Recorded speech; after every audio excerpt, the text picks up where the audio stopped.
Hi, and welcome to another edition of Ask Spurrell CPA. Today we are talking about profit versus cash flow. I have Laura here with me again. So Laura, what course are you working on right now in pursuing your degree? Income tax fundamentals. That's a big one. And advanced management accounting. Advanced management accounting. So those brings back great memories for me. So, the quote we have today that applies to profit versus cash flows from Warren Buffett. Accounting is the language of business. So the statistic that we're always fighting against here is 50% of all Canadian small businesses fail in 5 years, and one of the biggest reasons, one of the three main reasons for that failure is they run out of cash. And the story that we have is we have business owners and they see that there's income in their business sometimes, but they don't understand how that income doesn't always affect their cash balance, the balance in their bank account as they'd expect. So Laura, what are the questions that you think that these business owners need to be asking? All right, well, the first question is revenue added to the income statement at invoice or at date of payment? Yeah, so that's the key is, they sent out all these invoices, and those invoices, they'll hit the income statement as soon as the invoice. They put them in their QuickBooks software, and it shows, that's showing up as a revenue, and it's showing up as income on the profit and loss statement, and the business owner looks at that, and they say, okay, I have this revenue, I have this net income. Why is my bank balance worse than it was last month? Well, the thing is that we haven't gotten paid for it yet. So we're gonna see it hit the income statement before we get paid for it. So it's just in AR, it's just a receivable. It's showing up on the income statement, making the income statement look great, but we don't have the cash for it yet. We haven't received it yet.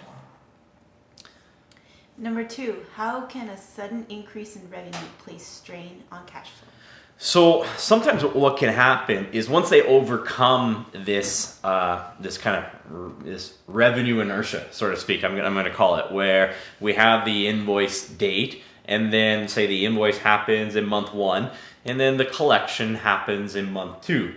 And they catch up to that. So they've managed to overcome those expenses where there's the timing difference where they have the expenses in month 1, but the revenue doesn't come into month 2. And everything is, clicking along then once they can overcome that inertia.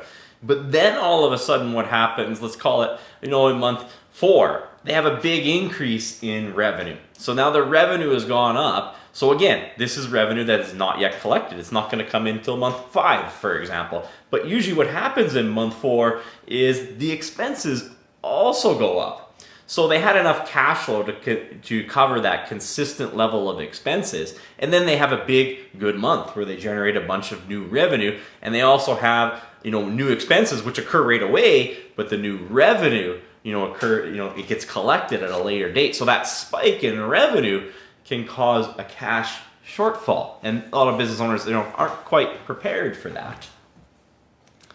Number 3, when you use cash to buy assets, is your profit and loss statement affected?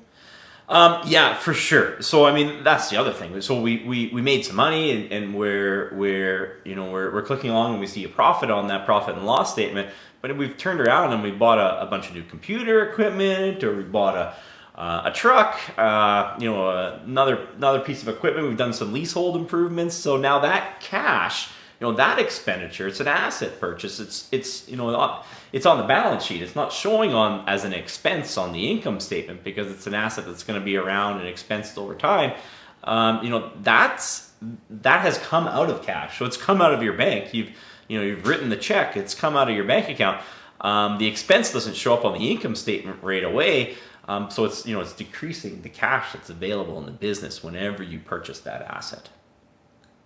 Number 4, what happens to your cash balance when you pay off payables and credit cards? Yeah, so you got that business, and all of a sudden they generate some profit. So in the first month they have they have all these expenses, and they can't pay them right away, so they have accounts payable and they have some credit card balances, and then the next month they actually collect the cash flow.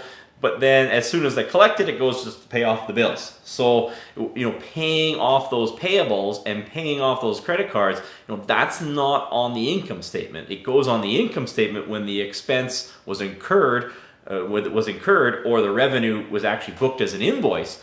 But the payment, can be at a subsequent period. So, once we pay down those credit cards or pay down the payables, we're expecting cash balance to go down, all things being equal. Number 5, how do shareholder loans affect cash flow? So then there's another thing where, the money that the shareholder is taking out of the business is normally being processed through a shareholder loan, which is good because we want to, wait till year end to decide, what's the efficient makeup of salary and dividends. And, if it's, dividends never do appear on the income statement. So, we have this profit, but that's usually the profit that, is made before the business owner pays themselves.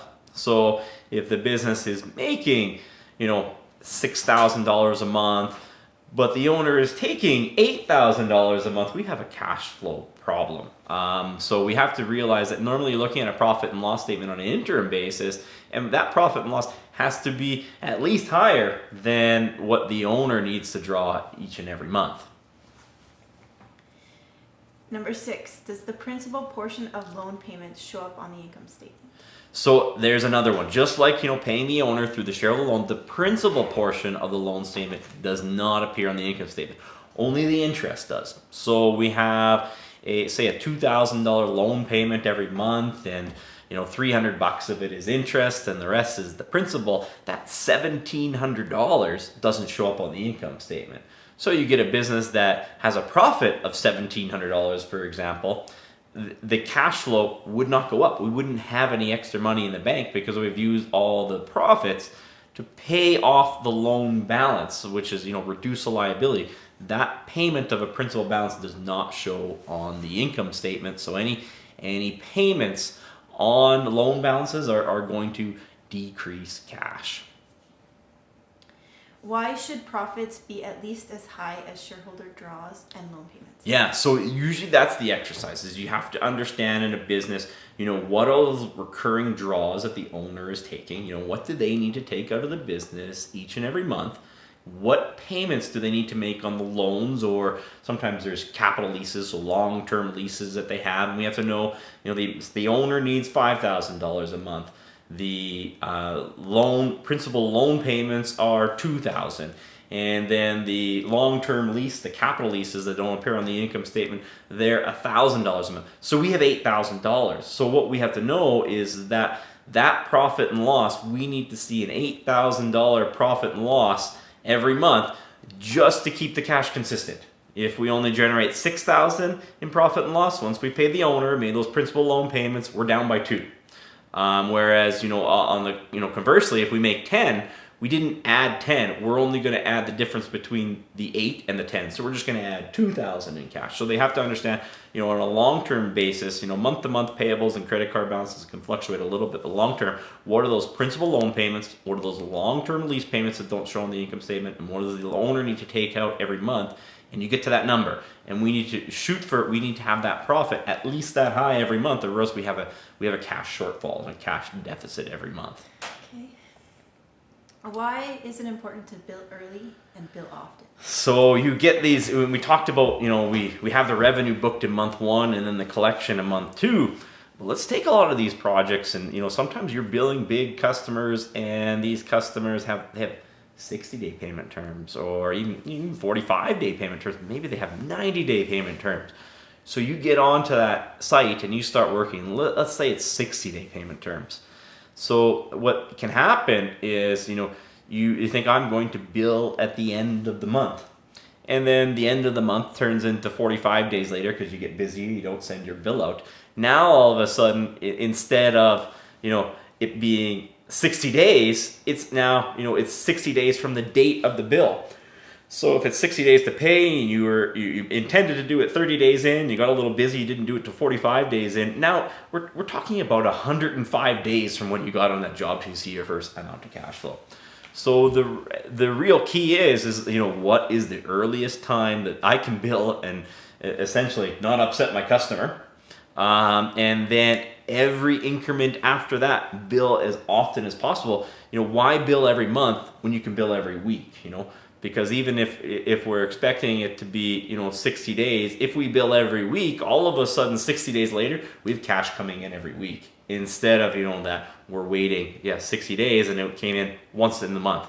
Another 30 days it came in once. Where if we bill early and bill often, that 60 days is the clock starts sooner, and every subsequent payment is going to occur at a better velocity. It's going to be closer together. That's going to alleviate the cash flow concerns for sure.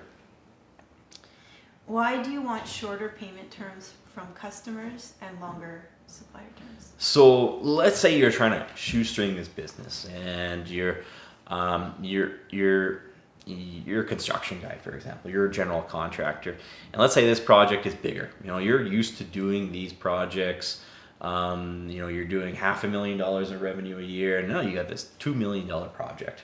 And that this $2 million project is 10 months long, and there's $200,000 worth of expenses every month.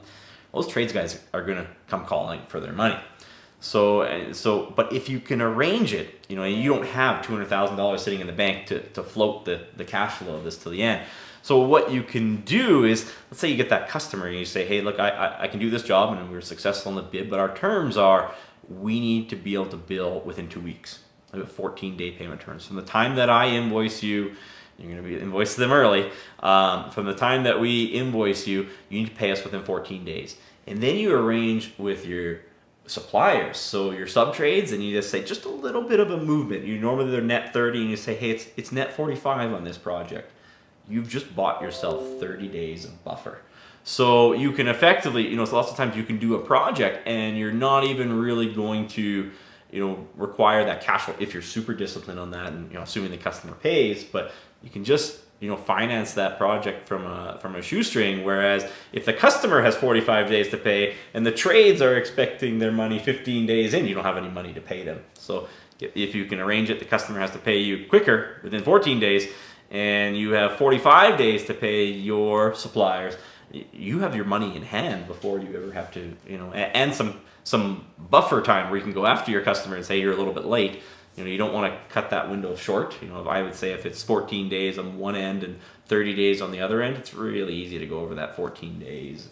And there could be a number of things that have to happen there. Maybe a conveyancer doesn't give you the right report, but that would be my goal, is you get that 2 week and that 45 days, and you're not moving mountains to get those. You're just moving incrementally, and you can really self-finance projects like that. How can a longer loan amortization period reduce the strain on cash flow? So often people are really concerned about an interest rate on a loan. But what there should be maybe a little bit more concerned about is the amortization period. Let's say we have a $100,000 loan and we have 5 years to pay it off. Maybe they're roughly, not considering the amortization and the interest, we're looking at $20,000 a year in principal payments every year. If we have a 10-year term, we only have we have 10,000 of principal payments. So we've cut our principal payments in half. We've cut the strain on our cash flow in half. Even if that loan is maybe a 0.5 percentage point higher, that's a much easier pill to swallow. It's going to provide much less strain on your cash flow. So it's not just interest rate that you consider. It should always be a consideration. But I would argue that often the amortization period, the length of time you have to pay it back, is probably more important. How does a long cutoff and processing period for payroll help? So when we look at the cutoff from payroll, what can happen is we say, we get clients sometimes and they come in and say, my cutoff is on Wednesday and I pay them on Friday. Well, that provides a huge strain, not only just administratively and logistically in going through the payroll and processing it and making sure the right people look at it and have a chance to, put in the input so we don't pay the wrong person the wrong amount. But also just, even if we eliminate all those risks, just the cash. We have to have the cash in by, collected by Wednesday and hit the bank and clear the bank. Sometimes the cash will hit the bank and the bank is not ready to release the funds until it's sat there for a bit. So, and then we got to pay them on Friday. So often, we're drawing on our own cash. The business owner is drawing on their own cash resources to try to make that payroll. Whereas the same business owner, if they have a week on a lead time, so they have a cutoff on Wednesday and they pay them the following Wednesday, they have a lot more time to collect from the customer and make sure payments clear the bank, and it's just going to provide a lot less strain on the cash flow. So that's what we have for you here today. Thanks so much for tuning in. We encourage you to hit the like and subscribe button for more tips on how to beat the odds of business. And if you have any questions that you'd like answered, please leave them in the comments below, and we'll address them in a future video. Thanks very much.